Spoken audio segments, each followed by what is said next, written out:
Pour bien comprendre le ray tracing, il faut bien comprendre le principe de l'illumination. Donc je vais revenir brièvement sur ce qu'on a expliqué dans le chapitre sur la lumière et l'éclairage. Donc ici, comment est-ce qu'on obtient cette figure d'un tore éclairé? On a d'une part une composante de luminosité ambiante, ce qui permet d'éclairer de façon uniforme tous les points de l'objet. On a une partie d'éclairage direct qu'on appelle la luminosité diffuse et qui correspond à la caractéristique mate d'un matériau. Mais vous voyez qu'il y a des parties de l'objet qui ne sont pas du tout illuminées et qui sont complètement en noir. Et quand on additionne cette luminosité ambiante et diffuse, on obtient un éclairage d'un matériau mat. Vous voyez qu'il y a des parties sombres et des parties plus éclairées par l'éclairage direct. Maintenant, si on a une caractéristique brillante du matériau, on va ajouter une composante de luminosité spéculaire. Donc c'est associé à la réflexion sur notre objet. Et quand on ajoute cette luminosité spéculaire à notre luminosité ambiante et diffuse, on obtient l'éclairage voulu de notre tore.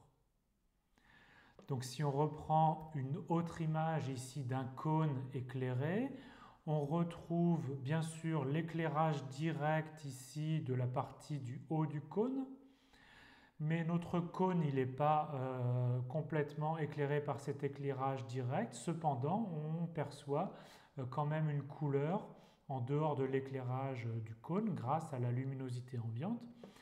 Et la luminosité spéculaire se perçoit ici. On voit ici la réflexion du spot lumineux.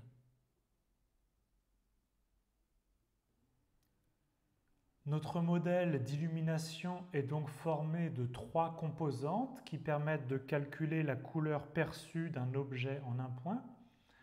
On a une composante associée à la luminosité ambiante, une composante associée à la luminosité diffuse et une composante associée à la luminosité spéculaire. Donc chacune de ces luminosités fournit une couleur perçue en un point. Et donc on fait la somme de ces trois couleurs. Je vous rappelle que faire la somme de ces trois couleurs, dans le modèle RGB, c'est faire la somme des composantes de rouge, la somme des composantes de vert, la somme des composantes de bleu. Tout ça sans jamais dépasser 100% de la composante. Et donc on a trois couleurs qu'on additionne et qui donnent la couleur perçue en un point. On commence avec la luminosité ambiante qui correspond à un éclairage généralement assez faible, qui n'a pas de source précise et qui éclaire partout dans toutes les directions. Ça veut dire que pour un point de l'objet, la couleur renvoyée va être la même dans toutes les directions. Et non seulement c'est vrai pour un point dans toutes les directions, mais en fait c'est vrai pour n'importe quel point de l'objet dans toutes les directions.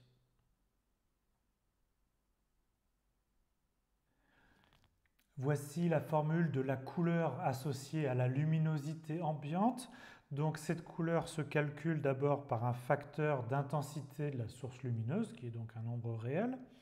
Et la couleur, ensuite, se calcule par un produit de deux couleurs, la couleur de la source lumineuse et la couleur de l'objet au point qu'on veut éclairer.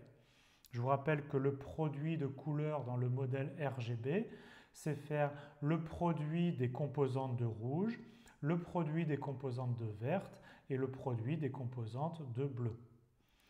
Donc vous voyez que, imaginons que l'objet soit partout de la même couleur, à ce moment-là, la couleur ambiante, c'est en fait une constante, d'accord?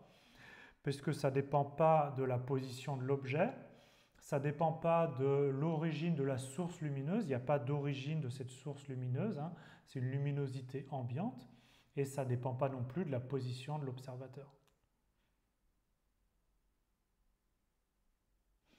On passe à la luminosité diffuse. On a ici une source lumineuse qui envoie un rayon sur un matériau un petit peu mat, par exemple ici en P1. Et le fait qu'il y ait des petites irrégularités en ce point-là fait que le rayon va se réfléchir dans toutes les directions avec la même intensité. Mais la différence avec la luminosité ambiante, c'est que l'intensité va dépendre du point. D'accord? Donc vous avez ici un autre point.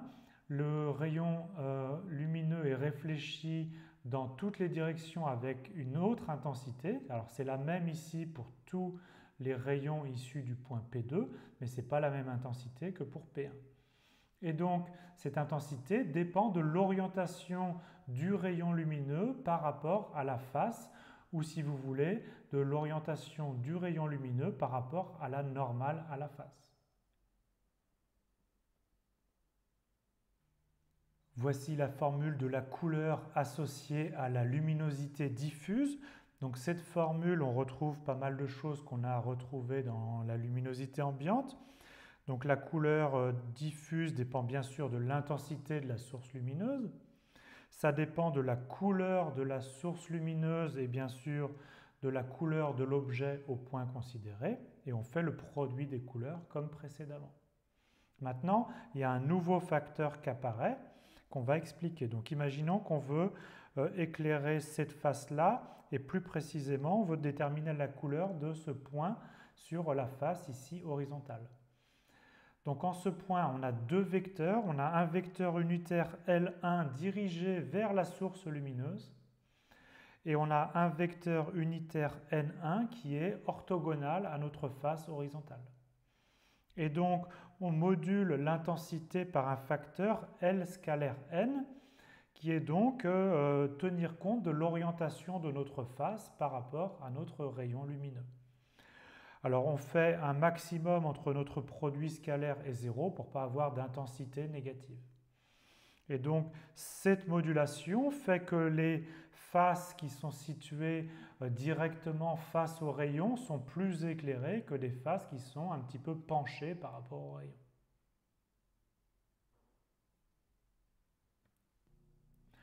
On passe à la luminosité spéculaire telle que décrite dans le modèle d'illumination de Fong. Alors pour la luminosité diffuse, la couleur perçue dépendait de la position de la source lumineuse. Pour la luminosité spéculaire, la couleur perçue dépend bien évidemment de la position de la source lumineuse, mais aussi de la position de l'observateur. Ce qui fait que c'est un petit peu plus dur à calculer. Donc on a ici une source lumineuse et on va considérer que ça éclaire ici cette face horizontale en un point P, ici P1. Et on va supposer que ce matériau est brillant. Donc,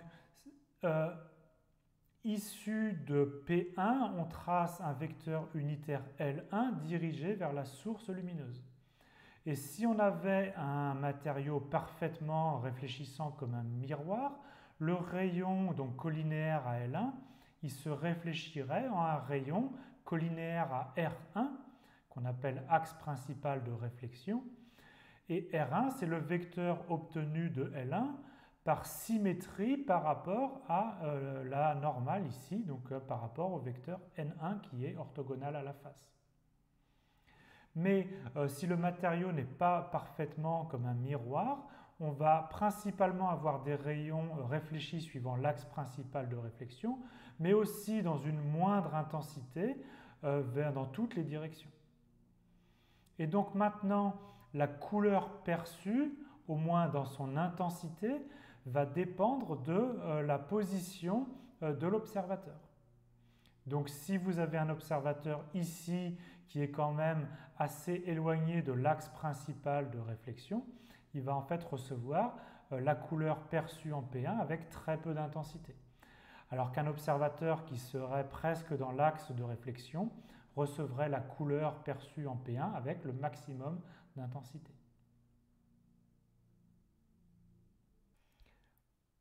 On passe à la formule de la luminosité spéculaire. Donc la couleur obtenue par cette luminosité dépend bien sûr de l'intensité de la source lumineuse, de la couleur de la source lumineuse, de la couleur de l'objet au point considéré. Et puis on a un nouveau facteur ici qui module l'intensité qui est R scalaire V à une certaine puissance E spec qui est donc l'exposant de spécularité qui est une constante qu'on doit définir. Donc R c'est l'axe principal de réflexion. il s'obtient au point P en partant du vecteur unitaire L dirigé vers la source lumineuse et en faisant sa réflexion par rapport à la normale à la face considérée. Donc R dépend de la position de la source lumineuse. V, lui, c'est un vecteur unitaire dirigé vers l'observateur.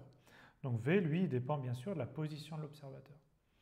Et R scalaire V, c'est le produit scalaire entre ces deux vecteurs. Ça dépend de la position relative de l'observateur par rapport à la source lumineuse. Ou plus précisément par rapport au vecteur réfléchi, à l'axe principal de réflexion. Donc si V et R sont des vecteurs égaux, c'est-à-dire que si l'observateur est sur l'axe principal de réflexion, le produit scalaire il va faire 1, et donc on va garder toute l'intensité lumineuse, quel que soit l'exposant de spécularité. Par contre, dès que l'observateur va s'éloigner de l'axe principal de réflexion, le produit scalaire il va être inférieur strictement à 1, et si on met un exposant de spécularité assez grand, 2, 5, 10, etc., et la valeur de l'intensité va devenir très très petite assez vite.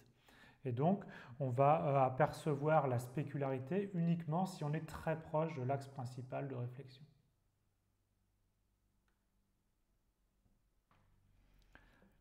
Je termine en vous présentant une notation dont on aura besoin pour la suite. Donc, tout ce qu'on a obtenu ici, c'est une couleur par éclairage direct, qu'on va noter ainsi. On va noter la couleur obtenue en P par éclairage direct, perçue depuis le point O. Donc attention, la flèche elle peut être un petit peu trompeuse, c'est bien la flèche qui correspond à notre ray tracing, c'est-à-dire les rayons sont issus de l'observateur vers le point. Ils sont donc à rebours des rayons lumineux. Donc ça, c'est la couleur ici obtenue par notre modèle en additionnant les trois composantes de luminosité ambiante, diffuse, spéculaire, etc. Ou c'est la couleur que vous pourriez obtenir par n'importe quel autre modèle de couleur.